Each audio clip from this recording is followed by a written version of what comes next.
السلام علیکم friends, welcome to کتاب نگری یوٹیوب چینل کتابوں کی نگری میں خوش آمدید۔ میں ہوں آپ کی ہوسٹ اقرا یاسین، اور آج میں آپ کے لیے لے کر آئی ہوں یمن ایوا کی قلم سے تحریر کردہ ناول اہل دل کے ایپیسوڈ نمبر 14 کو لے کر۔ اس ایپیسوڈ کو سٹارٹ کرنے سے پہلے جلدی سے کیجیے چینل کو سبسکرائب، ویڈیو کو لائک اور کلک کر لیجیے بیل آئکن کو۔ اب سٹارٹ کرتے ہیں آج کی ایپیسوڈ۔ ہنا کو گھر آئے 2 دن ہو چکے تھے۔ اے سی کی ٹھنڈک میں سکون کی راتیں گزارتے ہوئے گاؤں کی اس رات کا سوچ کر ہی ہول اٹھ رہے تھے۔ جرار سے تو کہہ بیٹھی تھی کہ ممی کو سمجھائے گی، مگر اب اپنا ہی دماغ الجھ رہا تھا۔ میں کیسے رہوں گی وہاں؟ پاپا نے جرار کو پہلے کیوں نہیں منوایا؟ وہ کروٹیں بدلتی بے چین ہو رہی تھی۔ وہ تو ساحر تھا، اپنی باتوں میں الجھا کر بات منوا لیتا تھا، وعدے بھی لے چکا تھا۔ گھر آ کر پہلی رات تو تھکن اتارنے کا سوچ کر سکون سے گزر گئی، مگر اب دوسری رات اسی پریشانی میں گزر رہی تھی۔ ممی کو کیسے منائیں؟ اور اگر وہ ہنا کا سوچ کر مان بھی جائیں تو وہ خود کیسے رہے گی؟ کاش وہ مان جاتا تو شہر میں چاہے سب رہ لیتے اس کے ساتھ۔ اگر وہ لینے آ گیا ممی کا اس کو شرمندہ کرنا تو وہ سوچ نہیں سکتی تھی۔ دیکھتی کیسے؟ اگر اس نے غصے میں کہہ دیا ہنا یہیں رہے۔ اسے یہاں رہنا تو اچھا لگ رہا تھا، مگر اب جرار حیدر سے رشتہ توڑنا بھی مشکل لگ رہا تھا۔ وہ واقعی آئیڈیل انسان تھا، نرم لہجہ اور سلجھے ہوئے انداز کا مالک۔ اس کے ساتھ بات کرنے پر ہنا کو تنگی نہیں ہوتی تھی، مگر اب یہ بھی جان گئی تھی کہ وہ کسی صورت شہر میں رہنے کو تیار نہیں ہوگا۔ وہ روحان سی ہوتی اپنی ممی کو ہی منانے کے لیے الفاظ ترتیب دینے لگی۔ بریا کو بھائی اور بھابھی لینے آ گئے تھے۔ وہ جو اس قدر اور اہمیت پر خوشی سے تیاری کر رہی تھی، شاہد نے کمرے میں آتی سختی سے منع کر کے اس کی خوشی غارت کر دی۔ کیوں نہیں؟ میں اپنے بھائی کے گھر کیوں نہیں جا سکتی؟ وہ مٹھیاں بھینچے دانت کچکچا کر پوچھ رہی تھی۔ شاہد نے ماتھے پر ایک بل ڈال کر اسے دیکھا۔ ایک بار سمجھا چکا ہوں نا، کہیں نہیں جاؤ گی اب۔ بھائی کا گھر بھی بھول جاؤ۔ وہاں جو کارنامے سر انجام دیتی رہی ہو، اب تو میں تمہیں کبھی وہاں نہیں بھیجوں گا۔ اس نے 2 ٹوک لہجے میں فیصلہ سنایا تھا۔ بریا کو غصہ آنے لگا۔ تم مجھے ایسے قید نہیں کر سکتے، شادی کی ہے، بھاگ کر نہیں آئی میں۔ وہ گستاخانہ لہجے میں چیخی تھی۔ شاہد کا مزاج بگڑنے لگا۔ اگر تم چاہتی ہو کہ سب کے درمیان تمہاری حقیقت کھول کر تماشا بناؤں تو آواز نیچی رکھو بریا، اور مجھ سے یوں تم کہہ کر مخاطب نہیں ہوا کرو۔ آرام سے جا کر اپنے بھائی سے معذرت کرو۔ ویسے بھی اس گھر میں جا کر کیا کرو گی جہاں سے نکلنے کی تمہیں جلدی تھی؟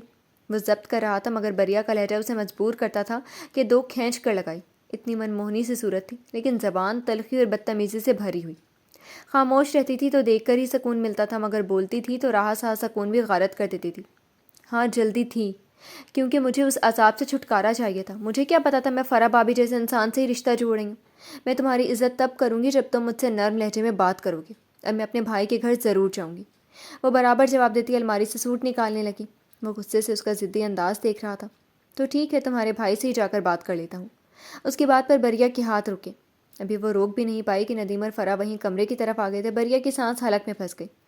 تم کس کی اجازت سے میری بیوی کو لینے آئے ہو؟ شاہد نے بریا کا غصہ ندیم پر اتارا۔ کیا مطلب؟ یہ رسم ہے، اور بہرحال یہاں اسی اجازت سے ہی لے جانے کی بات کی۔ ماں جی نے اجازت دی ہے، ندیم نے اپنے اس اکھڑ مزاج بہنوئی کو ضبط سے دیکھ کر جتایا۔ اچھا، میں نے بے خبری میں شادی کر لی تمہاری بہن سے، اور تم بہن بھائی نے بھی خوب فائدہ اٹھایا۔ میں جان چکا ہوں یہ کن غلط کاموں کا شکار رہی ہے۔ چلو ٹھیک ہے، یہ ناسمجھ تھی اور گناہ کر گئی، اب میں اسے سدھار لوں گا، مگر یہ اس گھر سے کہیں نہیں جائے گی۔ شاہد نے آواز نیچی رکھ کر خصیلے لہجے میں سنایا۔ فرح نے جتاتی نظر بریا پر ٹالی، جس کا رنگ اڑ چکا تھا۔ ندیم ہڑبڑا گیا۔ اب ایسا تو کچھ نہیں، وہ سب تو کم عمری کی نادانی تھی، ہم تو بس رسم کے لیے۔ اور فائدہ کیسا؟ خود آئے تھے تم، ہم نے نہیں بلایا تھا۔ ندیم صفائی دینے کی کوشش کر رہا تھا، لہجہ البتہ اب مدھم پڑ چکا تھا۔ بریا زمین میں گڑ گئی۔ زندگی میں پہلی مرتبہ احساس ہوا تھا کہ وہ کیا گناہ کر چکی تھی۔ میں کیسے رشتہ لایا وہ ذکر تو رہنے دو، اب رسموں کو بھول جاؤ۔ میں عام مرد ہوں، میرا ظرف بس اتنا ہی ہے کہ یہ میری بیوی ہے، میں اسے رکھوں گا، مگر اس نے یہاں سے قدم باہر نکالا تو یہ رشتہ ہمیشہ کے لیے ختم سمجھ لینا۔ شاہد نے بات مکمل کی اور کمرے سے چلا گیا۔ بریا کو اپنے جرم کا احساس تھا، مگر شاہد پر شدید غصہ بھی آ رہا تھا۔ اس انسان نے حقیقتاً اس کے ہاتھ باندھ دیے تھے۔ اسے اندازہ ہوتا وہ ایسا ہے تو کبھی شادی نہ کرتی۔ میں یہاں نہیں رہ سکتی اب، یہ بہت گھٹیا انسان ہے، ہر بات پر ٹوکتا ہے، سارا دن چاہتا ہے میں چادر اوڑھ کر سب سے چھپتی پھروں۔ 2 دن ہوئے ہیں شادی کو اور میرا جینا حرام کر چکا ہے۔ میں قسم کھاتی ہوں بھائی، آئندہ کوئی غلط حرکت نہیں کروں گی، مگر مجھے اس جہنم سے نکال لے جائیں۔ وہ بھائی کی منتیں کرنے لگی۔ جس گھر سے نکلنے کی جلدی تھی آج وہ پناہ گاہ لگ رہا تھا۔ فرح نے ندیم کو غصے سے گھورا۔ وہ اپنی فیملی کی ذمہ داریوں میں بٹا ہوا مجبور انسان تھا، اور کچھ بہن کو آزما بھی چکا تھا۔ بریا کے التجاؤں پر کان بند کر گیا۔ بریا، اب یہ تمہارا گھر ہے، جتنا تم اس محلے میں بدنام ہو چکی تھی، تمہاری ساری زندگی شادی نہ ہوتی۔ بہت اچھا انسان ملا ہے، قدر کرو۔ میں باہر ہوں فرح، آ جاؤ۔ ندیم نے نظریں چراتے ہوئے بہن کو سمجھایا اور باہر نکل گیا۔ بھابھی، میں معافی مانگتی ہوں، مجھے یہاں نہ چھوڑو، مجھے واپس جانا ہے۔ بریا نے فرح کی بھی منت کر ڈالی۔ پہلی بار بھابھی کہتی ہے۔ معافی مانگ لو تب بھی، ہم تمہیں نہیں رکھ سکتے، میرا اور تمہارا گزارا نہیں۔ چلو آج بھابھی کہہ رہی ہو تو نصیحت کر دیتی ہوں۔ جرم ہوا ہے ماضی میں تم سے، غلط کر چکی ہوں نا، تو اس پر شرمندہ ہو جاؤ۔ اپنی یہ جو زبان ہے نا، یہ اسے بند کر دو یا نرم کر لو، تو ایک دن تمہارا شوہر اچھا ہو جائے گا۔ فرح نے احسان جتاتے ہوئے نصیحت کی۔ بریا کا چہرہ سرخ ہو گیا۔ تم دونوں کبھی خوش نہیں رہو گے۔ یاد رکھنا میرے ان سب کاموں کی وجہ تم لوگوں کا رویہ تھا۔ بھاڑ میں گیا یہ انسان، مجھے اسے اچھا کرنا بھی نہیں۔ بند کیوں کروں زبان؟ میں وہی بولتی ہوں جو سچ ہے۔ گھر سے بھاگ رہی تھی، بھاگی نہیں تھی جو شرمندہ ہوتی پھروں۔ بریا اپنے اسی لہجے پر لوٹ آئی تھی۔ کھانے کے لیے انہیں بلانے آتی چھوٹی بھابھی شہربانو نے اس کی بات سنی تو منہ کھل گیا۔ بریا کا راز جو شاہد سب سے چھپا گیا تھا خود وہ کھول گئی۔ شہربانو حیران پریشان وہیں سے پلٹ گئی۔ فرح اور ندیم نے اماں کی ضد پر کھانا کھایا اور واپس چلے گئے۔ بریا کمرے میں سے باہر نہیں نکلی، ملنے بھی نہیں گئی تھی۔ اماں اور دیدے الجھ کر رہ گئی تھی۔ دائم بس لالچی تھا نا، سو واٹ، جو تمہارا تھا وہ اس سے کچھ لے لیتا تو کیا فرق پڑتا، بٹ ایٹ لیسٹ وہ آزاد خیال اور پرفیکٹ پارٹنر بنتا۔ تمہیں ویسے ہی رکھتا جیسے تم آسائشات میں رہتی آئی ہو۔ اب تمہیں اس گاؤں میں دیکھ کر میرا دل بند ہو جائے گا۔ پورا خاندان بول رہا ہے ہم پر کہ اکلوتی بیٹی دیہات میں دے دی۔ مسز ثنا کا رونا کم نہیں ہو رہا تھا۔ ممی ٹرسٹ می، ہاں وہ جگہ ہماری سوچ سے زیادہ مشکل ہے، بٹ وہ مجھے کمفرٹ دیتا ہے۔ اس کی فیملی بہت سویٹ ہے، مجھے ان لوگوں کا دل جیتنے دیں۔ جرار حیدر کو اپنا اسیر کر لینے دیں تو پھر وہ وہی کرے گا جو میں چاہوں گی، جو آپ چاہیں گی۔ دائم کی بات نہیں کیا کریں، وہ مجھے چند گھنٹوں کی ملاقات میں عجیب ڈپریشن میں ڈال دیتا تھا۔ ٹرائی ٹو انڈرسٹینڈ مما۔ ہنا ماں کو سمجھا کر ہلکان ہو چکی تھی۔ مسز ثنا نے اس کی بات پر ایک نظر اسے دیکھا۔ آر یو شیور تم یہ کر لو گی؟ ایسا نہ ہو تم رشتہ بڑھا بیٹھو اور اس کا انجام سپریشن ہی ہو۔ سو بی کیئرفل ہنا، وہاں جاؤ رہو، مگر کسی کے بھی قدموں میں گر کر جگہ بنانے کی ضرورت نہیں ہے۔ تم ملک حماد کی بیٹی ہو، اپنا مقام یاد رکھنا۔ تمہاری کوئی مجبوری نہیں ہے کہ اپنے باپ کا غلط فیصلہ ساری زندگی کے لیے نبھاؤ۔ سو ٹپکل لڑکیوں کی طرح کمپرومائز کرنے کی ضرورت نہیں۔ جہاں لگے تھک رہی ہو ہمیں بتا دینا۔ مسز ثنا اس کی برین واشنگ کرنے میں مصروف تھی۔ ہنا نے سر ہلا دیا۔ اس کے لیے ابھی اتنا بھی بہت تھا کہ وہ اسے بھیجنے پر راضی ہو گئی تھی۔ جرار نے اسے کال کر کے کہا تھا کہ وہ آج ہی اسے لینے آئے گا، اور جب وہ لینے آیا تو ہنا کی ریکویسٹ پر مسز ثنا اس سے اچھے سے ملی۔ اس سے تھوڑی بات کی تو اس کے نرم اور مؤدب لہجے پر وہ کھل کر بولتی چلی گئی۔ ہاں وہ ان کی کلاس کے لڑکوں کی طرح اپنے بزنس اور ورڈ ٹورڈز کی بات نہیں کرتا تھا، مگر وہ بہت سلیقے سے بول رہا تھا، توجہ سے سنتا تھا، ٹوکتا نہیں تھا، اور اس کا انہیں توجہ دینا یا ان کے بارے میں بات کرنا مسز ثنا کو بھی اس کی طرف مائل کر گیا۔ حماد صاحب نے اسے کچھ وقت آفس نہ آنے کا کہا تھا۔ وہ چاہتے تھے کچھ وقت وہ صرف ہنا کو توجہ دے، اس کا خیال رکھے، اور وہ جو ان کی کوئی بھی بات مان نہیں رہا تھا اس بات پر فوری تھینکس بول کر مان گیا۔ اس کا منہ دیکھ کر رہ گئے تھے۔ میں نے تمہیں ٹیکسی پر آنے کا اس لیے کہا تھا کہ یہ گاڑی تمہیں دے رہا ہوں۔ جرارو سے کوئی لالچ دینا یا کوئی طرز وغیرہ مت سمجھنا، بس یہ میری بیٹی کے لیے گفٹ ہے، اور تم چاہو تو تم یہ گاڑی آفس کی طرف سے سمجھ لینا۔ وہ واپسی کے لیے نکلنے لگے تو حماد صاحب نے ایک گاڑی کی چابی اسے تھما دی۔ جرار نے ہنا کو دیکھا تو وہ التجائیہ نظروں سے اسے گاڑی رکھ لینے کا اشارہ دے رہی تھی۔ مہنگی نہیں ہے، اتنی ہے کہ چاہو تو مجھے اپنی پیسے لوٹاتے رہنا۔ ان کی اگلی بات پر اس نے چابی لے لی۔ اسے اس کے انداز سے ڈیل کرنا اب ضروری ہو گیا تھا۔ ہنا خوش ہو گئی۔ راستے میں جرار خاموشی سے ڈرائیو کرتا رہا تھا۔ ہنا کو اس کا خوشگوار موڈ بدلا ہوا محسوس ہوا تو اس کی طرف دیکھا۔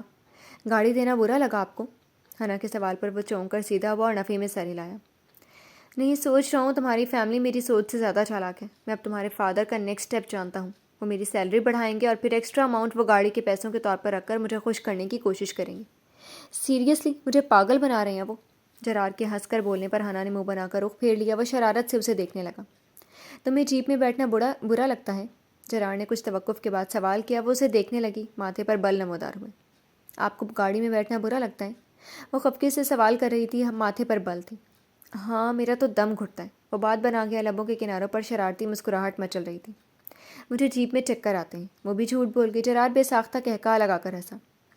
آپ کو بس سب چینجز مجھ میں چاہیے۔ وہ کچھ زیادہ ہی ناراض ہو رہی تھی۔ جرار ہنستا جا رہا تھا، سمجھ گیا 2 دن گھر کے مزے لے کر اب وہ گاؤں جانے پر بے چین ہو رہی ہے۔ اس کے دل میں ہنا کی محبت مزید بڑھنے لگی۔ وہ اس ماحول کی عادی نہیں تھی، پھر بھی کوشش کر رہی تھی، چڑ رہی تھی مگر اس کے ساتھ جا رہی تھی۔ ضرور بدلوں گا، بلکہ میں تو بدل رہا ہوں، جانتی ہو شاہ کل کہہ رہا تھا اب میں سوتے ہوئے بھی دانت نکال رہا ہوتا ہوں۔ اسے یقین ہے میں پاگل ہو چکا ہوں، مجھ پر اتنا ہنس رہا تھا کہ ترسی ہوئی عوام لگتا ہوں، بیوی ملتے ہی دن رات کہے لگانے لگا ہوں، کوئی پرسنالٹی ہی نہیں رہی۔ اب بتاؤ اور کتنی چینجز چاہیے مجھ میں؟ سب میرا مذاق اڑانے لگے ہیں۔ وہ اب بھی شرارت پر مائل تھا۔ ہنا نے منہ بگاڑا، مطلب وہ صرف اپنی خوشی کو اپنی تبدیلی مانا کرے گا اور ہنا اپنا پورا لائف سٹائل بدلے گی۔ گاؤں کا روڈ آ چکا تھا، سیدھی بے رونق سڑک پر گاڑی کی سپیڈ ذرا سلو کر کے وہ ہنا کی طرف متوجہ ہوا۔ اچھا نا، اب یہ ماتھے سے بل تو ہٹا دو، وہ ہنستے ہوئے بولا اور یکدم اس کی طرف جھکتا اس کے ماتھے پر نرمی سے لب رکھ گیا۔ ہنا سٹ پٹا گئی۔ فوری چہرہ دوسری طرف کرتے سرخ ہوتا چہرہ چھپانے کی ناکام کوشش کرنے لگی۔ وہ گاڑی کی سپیڈ بڑھاتا مسکراتا جا رہا تھا۔ شام کے سائے بڑھ رہے تھے۔ بڑی سی حویلی میں چلتی ٹھنڈی ہوا نے ماحول خوشگوار کیا ہوا تھا۔ سب حویلی میں چارپائیاں ڈال کر اپنی اپنی جگہ بنا چکے تھے۔ اس وقت وہ چاروں بھائی اور باقی سبھی میں اماں کے پاس چارپائیوں پر بیٹھے تھے۔ پیڈسٹل فین چل رہے تھے۔ جری اور ہنا پہنچے تو وہ بھی سب سے مل کر وہیں بیٹھ گئے۔ بریا تب سے ہی کمرے میں بند پڑی تھی۔ اماں اور دیدی نے بہت بار بلوایا مگر اس نے جیسے قسم کھا لی تھی نہیں نکلے گی۔ اماں سمجھ چکی تھی اس کے بھائی کو شاہ انکار کر چکا ہے، اس لیے وہ ناراض پڑی ہے۔ شاہ کو سمجھانا تو ویسے بھی فضول تھا، وہ سن لیتا تھا مگر کرتا اپنی مرضی ہی تھا۔ وہ لاپرواہ بنا بیٹھا تھا مگر نظر بار بار اوپر کی طرف اٹھ رہی تھی۔ کمروں میں حبس یقیناً بڑھ چکا ہوگا۔ وہ ضدی لڑکی نکل کر نہیں دے رہی تھی، صرف جانے سے ہی تو روکا تھا اسے۔ دیدے کھانا کھایا اس نے؟ ٹھنڈی لسی سب کو دیتی دیدے اس کے پاس آئیں تو اس نے آخر پوچھ ہی لیا۔ بات ہی نہیں سن رہی، کھانا لے کر گئی تھی میں مگر انکار کر گئی۔ پتر سختی کیوں کرتا ہے، اتنے شوق سے لایا تھا اسے، اب ایسے تنگ کر رہا ہے۔ دیکھ گرمی میں اکیلی پڑی ہے، کھانا بھی نہیں کھایا۔ دیدی نے بتانے کے ساتھ سمجھا بھی دیا۔ وہ گلاس واپس رکھتا اٹھ کر اوپر کی طرف بڑھا۔ کمرے میں پہنچا تو اچھی خاصی گرمی اور حبس ہو رہا تھا۔ دروازے کھڑکیاں یقیناً دیدے کھول گئی تھی مگر خاص فرق نہیں پڑا تھا۔ لائٹ آن کر کے دیکھا تو وہ بیڈ پر آڑی ترچھی پڑی رونے کا شغل پورا کر رہی تھی۔ روشنی ہونے پر منہ چھپاتی آواز دبا گئی، بہت ضدی لڑکی ہو، صبح سے گرمی میں پڑی ہے، بیمار ہونا ہے کیا؟ اس کے پاس جا کر بیٹھتے ہوئے وہ بولا۔ بریا کروٹ بدل کر اس سے رخ پھیر گئی۔ بات نہیں کرنی؟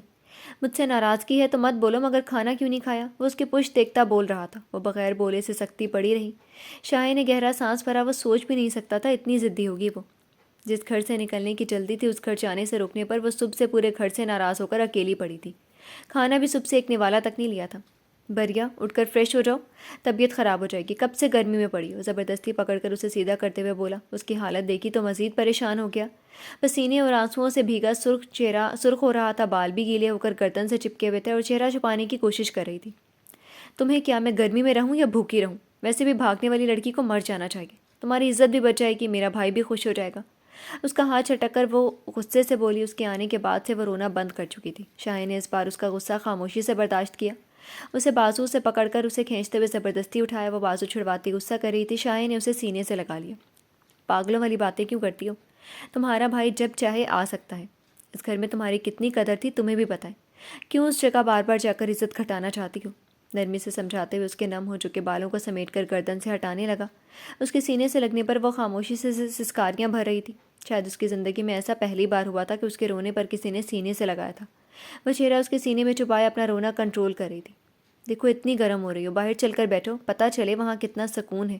سب پوچھ رہے ہیں تمہارا، ان سب کے ساتھ کیوں نہیں بیٹھتی جو پیار کرتے ہیں، جن کو تمہاری کمی محسوس ہو رہی ہے؟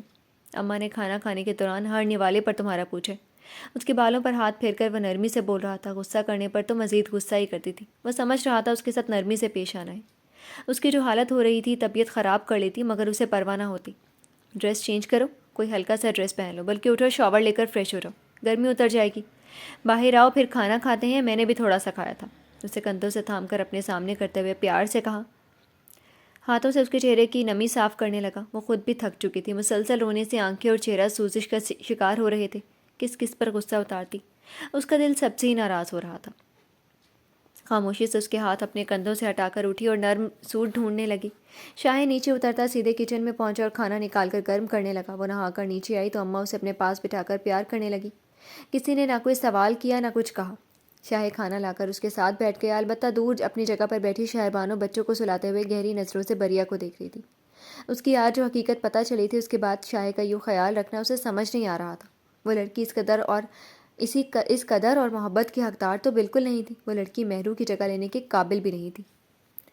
جی تو فرینڈز، کیسی لگی آپ کو آج کے ایپیسوڈ؟ کمنٹ سیکشن میں ضرور بتائیے گا۔ پھر حاضر ہوں گے نیو ایپیسوڈ کے ساتھ، تب تک کے لیے اجازت دیجیے۔ شکریہ، اللہ حافظ۔